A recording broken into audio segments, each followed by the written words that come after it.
So let's talk about the elections 2020. So it's like you are already on a pedestal. How can you be like us?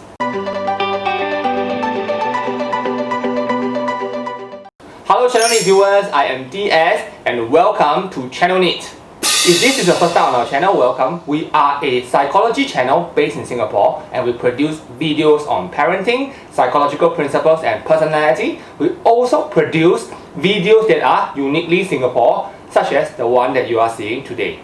So we produce videos like this one that only true Singaporeans can understand better. And after watching this video, if you really like what you see and you think that we are value adding to you, do consider subscribing for more Singapore content. There's no place I'd rather be. So one of the hottest topics for end June 2020 in Singapore would be elections 2020. And for this episode, I have a related topic. I am going to talk about psychological backfiring. So what is psychological backfiring? Psychological backfiring happens when someone tries to get the result of A from another person. However, what he actually received was the opposite of A from the other person. So to help you understand this concept of psychological backfiring better, let me give you a daily example. Imagine there is this girlfriend. She is very concerned that her boyfriend is not paying attention to her. The boyfriend seems to be very engrossed in work. Every time the girlfriend proposes that they go out, the boyfriend is not interested. So to counter this, the girlfriend has a plan. So she decides that she is going out with a guy that the boyfriend has not seen before. And the objective of this is to make her boyfriend jealous. Hey honey, I'm going out with a movie with a new friend and he's waiting for me downstairs. He's waiting for me downstairs. How many times have I told you, you should get a life? And finally you are doing it. Well done. What? Epic fail! In this case, psychological backfiring has happened. The girlfriend wanted result A, which is the boyfriend paying more attention to her. Maybe the boyfriend getting jealous, maybe the boyfriend wants to know who this guy is. However, she got the opposite result, which is what she doesn't want. The boyfriend approves of this. Like, ah! So let's talk about the elections 2020.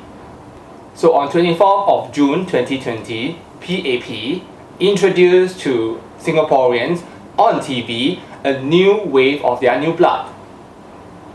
It is quite obvious to me that they want to portray these members as people just like us Singaporeans. So on the news, you get the newscaster describing these people as coming from poor families, living in 3-room HDB flat, used to have very poor PSLE results.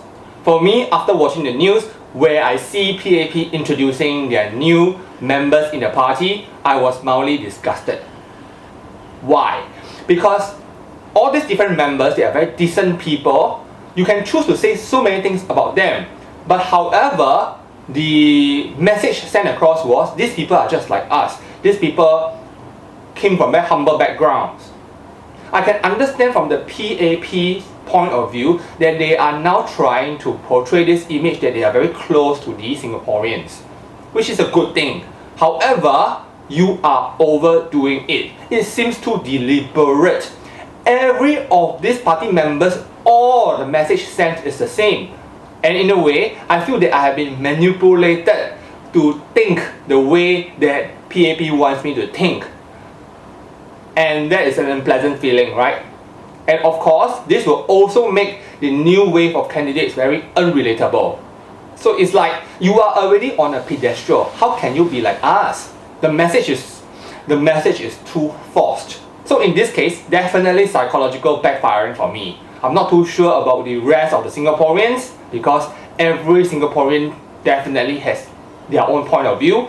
In this case, maybe the plan has worked very well because the majority of Singaporeans like this idea. So I personally really welcome the idea of PAP trying to introduce this newness, this abandonment of elitism.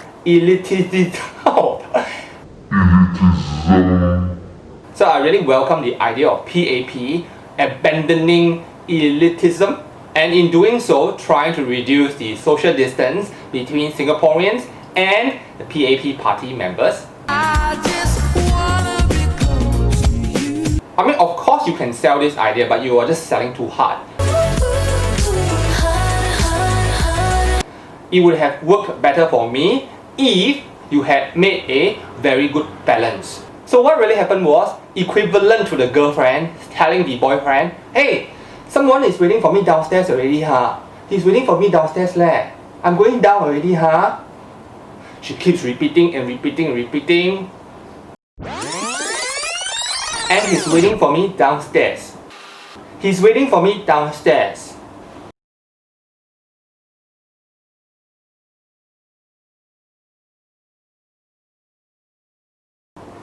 So psychological backfiring does happen quite often. It happens because a lot of times we are only thinking from our point of view instead of thinking from the other person's point of view. So in one of my later episodes, Protesting in Singapore, that's the title of the episode, right?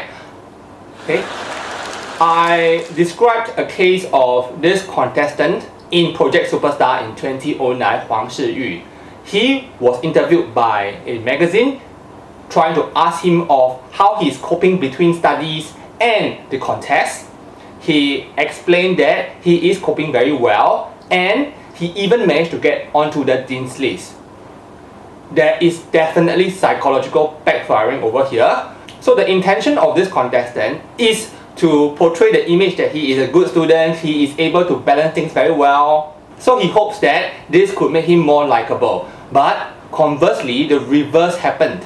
All the netizens were very angry. They were thinking that he's bragging, he's boasting, like, what's the big deal? You get into Dean's list, so what? And as a result, he did not get enough votes and he was boosted out of the competition. So I will talk about this incident again in my next episode. So in the music industry in Hong Kong, it has also happened. So there is this singer over here, his name is Wong Yik. So when the recording company tries to introduce him to the public for the first time, he was given this slogan of, "He is not Leslie Chung. He is not Jackie Chung. He is Wong Yik." Well, the intention of this campaign, this publicity campaign, was to tag him along with very famous singers already, like Jackie Chung and Leslie Chung. However, people got very angry. Who is he? How can he compare to our godly singers? And at first, he was not well received at all because of psychological backfiring. And enough said, Wong Yik is a very good singer and his singing ability does not pale in comparison to the godly singers at all. It was just that the campaign was bad. So in a similar way, I understand that the new PAP wave could become ministers one day, and it's not that I have anything against them, it's just that the way they are introduced is very repulsive. I hope you don't mind. I hope you don't mind. So in any elections, be it in Singapore or overseas, all the politicians must pay attention to psychological backfiring. Be careful of what you say, be careful of your campaign, because it may not be received the correct way or the intended way. People might get offended, people might think not the way you had actually planned. But you can't please everybody. Just like I don't quite like the way that the campaign was run, surely there will be a lot of supporters who loved it. I look forward to all the political parties doing their best in their campaigning in the upcoming fortnight. It is very important because I believe there are a lot of people like me who have not decided which party to support. So show us your best proposition in how to make Singapore a better country.